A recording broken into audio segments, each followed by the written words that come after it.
Olá, quinto ano! Nossa revisão de história de hoje, nós vamos falar sobre os governos de Fernando Henrique Cardoso, governo de Lula, governo de Dilma e Michel Temer. Bom, vamos começar falando sobre os governos de Fernando Henrique Cardoso. Durante seu governo, ele procurou manter a estabilidade econômica e política. Ele incentivou os investimentos estrangeiros no país, lançou programas de assistência social e privatizou empresas estatais. O que isso quer dizer? Que ele procurou que pessoas, empresários que eram de fora do país, viessem investir dentro do Brasil. Ele procurou atrair esses empresários. E também privatizou empresas estatais. A privatização é o que nós já falamos nas outras aulas. É quando uma empresa que pertence ao governo, ao Estado, essa empresa, o governo vende para alguém de fora, ela deixa de ser do governo. Quem manda nela não é mais o governo. Então pode ser vendida por um empresário estrangeiro ou por algum empresário que seja do Brasil mesmo, mas essa empresa deixa de ser do governo. Então isso é uma privatização. E aí ele reduziu também o mandato do presidente, dos governadores e prefeitos de 5 para 4 anos. E aí o presidente ou governador, prefeito, ele governava durante 4 anos, ele podia se candidatar e se ele se reelegesse, ele governaria por mais 4 anos.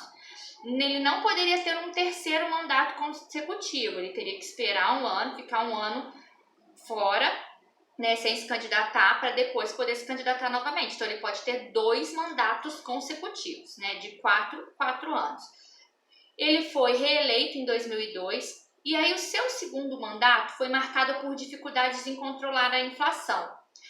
E também em 2001 o país passou por uma crise energética, devido à falta de planejamento, e distribuição dessa energia elétrica e também por causa do aumento da população. Como não houve um planejamento e a população aumentou, começou a faltar a energia. E aí, para que não houvesse um aumento muito grande nas contas de luz da população em geral, as pessoas começaram a ter que reduzir o seu consumo de energia elétrica em até 20%. Vamos agora falar sobre os governos de Lula. Lula ele manteve a política econômica de Fernando Henrique Cardoso. Ele priorizou a política social, lançando novos programas sociais, como o Fome Zero, que visava atender a população mais pobre, garantindo a essa população mais pobre pelo menos os alimentos básicos, E o Bolsa Família. O Bolsa Família era que as famílias as famílias pobres, que mantivessem seus filhos na escola, eles ganhariam um valor mensal para atender as principais necessidades dessa família. Mas os filhos deveriam estar na escola.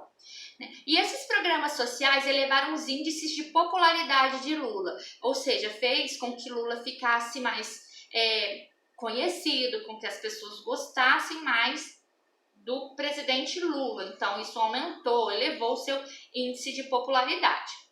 Só que Lula começou a enfrentar denúncias de corrupção que envolviam pessoas de sua base aliada. A base aliada são políticos, que formam, eles vão formar e vão ajudar o governo nas suas realizações e nas suas decisões. E são políticos de outros partidos, não necessariamente do partido de Lula, tá? E aí começam a ter essas denúncias de corrupção. E aí Lula se reelegeu nas eleições de 2006 e no seu segundo mandato Lula lançou o Programa de Aceleração do Desenvolvimento, que é o PAC. O que era esse programa, Esse programa consistia em um conjunto de medidas econômicas que visavam ao desenvolvimento da economia brasileira, ou seja, queria que a economia brasileira se desenvolvesse, houvesse a geração de empregos e também a melhoria das condições de vida da população. Esse era o programa de Lula. E aí, depois de Lula, como ele já tinha 2 mandatos e o máximo de mandatos consecutivos são 2, ele não pôde se candidatar novamente. E aí, quem se candidata e vence a próxima eleição é Dilma Rousseff, que foi a ministra que ajudou ele no PAC, a desenvolver o PAC, o programa, de aceleração do desenvolvimento. E aí, a Dilma, ela se candidata e ela ganha a eleição. E o governo de Dilma procurou dar continuidade aos projetos sociais e econômicos desenvolvidos no governo de Lula. E aí o país passou por certas dificuldades econômicas, né? Começa a passar por certas dificuldades. E Dilma, ela passa a sofrer fortes críticas relacionadas ao mau uso do dinheiro público. Principalmente nessa época do governo dela, foi quando houve as construções, né, para a Copa do Mundo. E aí as pessoas começam a falar que ela está utilizando mal o dinheiro público e também começam a surgir mais denúncias de corrupção. E aí isso gera uma grande insatisfação da população. E aí, desde o início de seu segundo mandato, que aí ela se candidata e se reelege de novo, o seu governo foi muito contestado por parte da população. Então, ela não tinha o apoio total da população. Não, muitas pessoas contestavam o seu governo e não aceitavam, não queriam. E aí, Dilma, ela perdeu o apoio político de parte de seus aliados e até mesmo de seu vice-presidente Michel Temer, né? Ela perde, então, assim, o apoio de vários políticos. E aí a população começa a fazer protestos pedindo seu impeachment. E realmente o impeachment de Dilma ele se concretizou em 31 de agosto de 2016.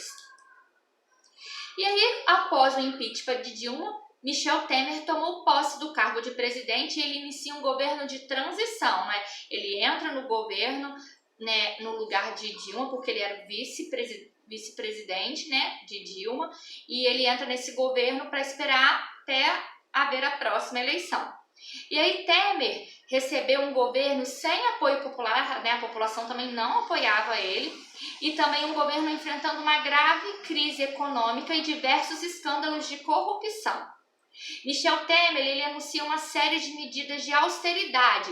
Essas medidas, né, de austeridade, elas visavam o quê? A conter os gastos públicos, né? E aí, essas medidas tinham a finalidade de recuperar as contas públicas. Só que de todas essas medidas de austeridade, a única medida, uma medida somente que é aprovada, né? Que foi a medida que congelava os gastos públicos por 20 anos, né? E estabelecia um limite de gastos anual para o governo, ou seja, o governo por ano poderia gastar somente até aquele limite, não poderia ultrapassar aquilo, né? E aí as outras medidas ele não consegue aprovar durante seu governo, né? E aí depois a gente sabe que houve uma nova eleição e quem ganha essa nova eleição é Jair Bolsonaro, mas que nós vamos falar nas próximas aulas.